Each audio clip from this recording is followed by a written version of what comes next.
Tuhan bersamamu. Dan bersama rohmu. Inilah Injil suci menurut Lukas. Dimuliakanlah Tuhan.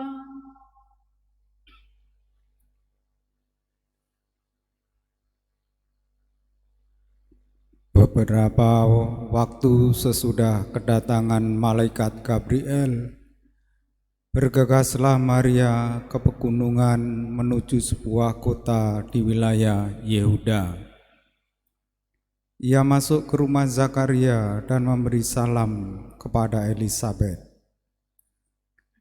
Ketika Elisabet mendengar salam Maria, melonjaklah anak yang di dalam rahimnya. Dan Elisabet pun penuh dengan Roh Kudus, lalu berseru dengan suara nyaring, "Diberkatilah engkau di antara semua wanita, dan diberkatilah buah rahimmu. Siapakah aku ini sampai ibu Tuhanku datang mengunjungi aku? Sebab sesungguhnya ketika salammu sampai kepada telingaku, anak yang di dalam rahimku melonjak kegirangan. Sungguh berbahagialah dia yang telah percaya, sebab firman Tuhan yang dikatakan kepadanya akan terlaksana." Lalu kata Maria, "Jiwaku memuliakan Tuhan, dan hatiku bergembira karena Allah, Juru Selamatku. Sebab ia telah memerhatikan kerendahan hamba-Nya. Sesungguhnya mulai sekarang segala keturunan akan menyebut aku berbahagia, oleh karena Yang Maha Kuasa telah melakukan perbuatan-perbuatan besar kepadaku, dan namanya adalah kudus. Rahmat-Nya turun-temurun atas orang yang takut akan Dia. Ia memperlihatkan kuasa-Nya dengan perbuatan tangan-Nya,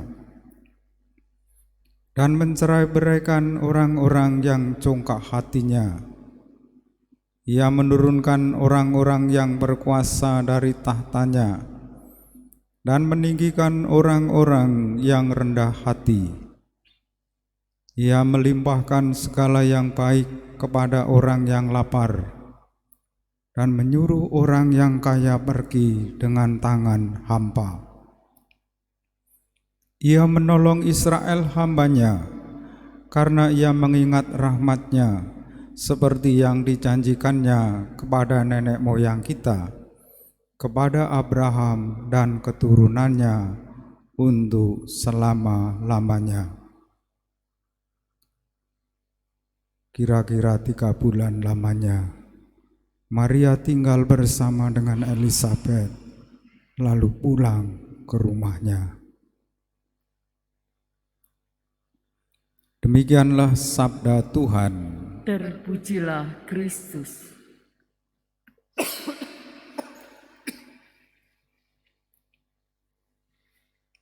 Bapak Ibu umat Allah yang terkasih, kalau mulai misa atau misa itu sebenarnya saya perlu menghirup oksigen yang banyak. Kalau pakai masker kurang hirupannya, jatuhnya batuk, tapi memang sudah dasarnya batuk.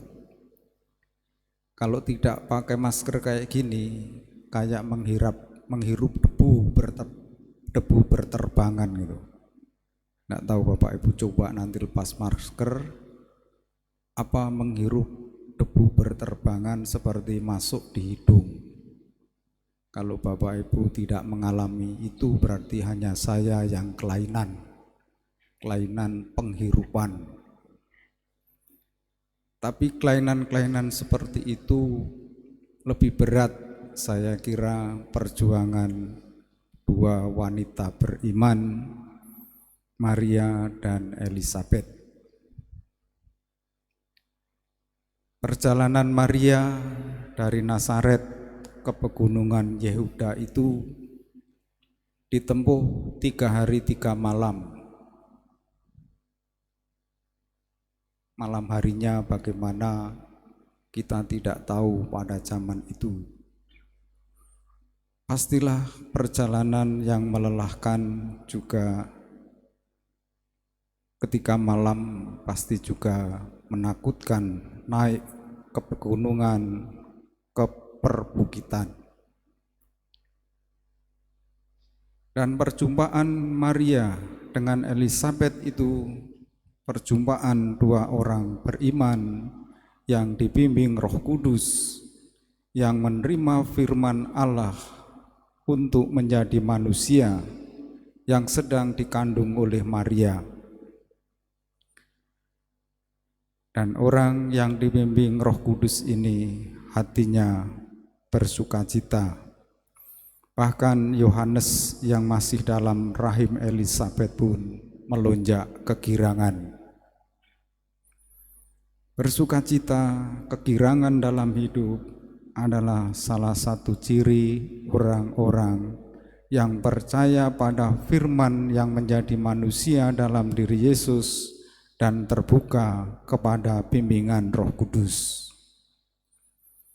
Yang kedua, jiwanya selalu memuliakan Tuhan.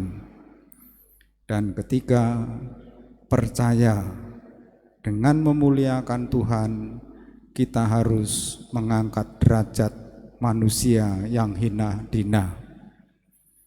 Dengan memuliakan Tuhan, kita memuliakan kemanusiaan yang ada di dalam diri manusia.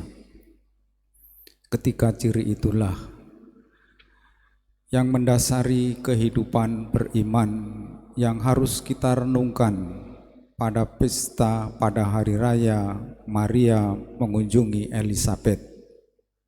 Pertama, percaya sungguh bahwa sabda menjadi manusia dalam diri Yesus. Yang kedua, terbuka pada bimbingan Roh Kudus. Dan ketiga, buah-buahnya jiwa yang selalu memuliakan Tuhan. Dengan buah lain adalah mengangkat kemanusiaan teristimewa manusia yang lemah, yang hina dina. Berbahagialah dia yang telah percaya, sebab firman Tuhan yang dikatakan kepadanya terlaksana. Mari kita mohon 7 karunia Roh Kudus.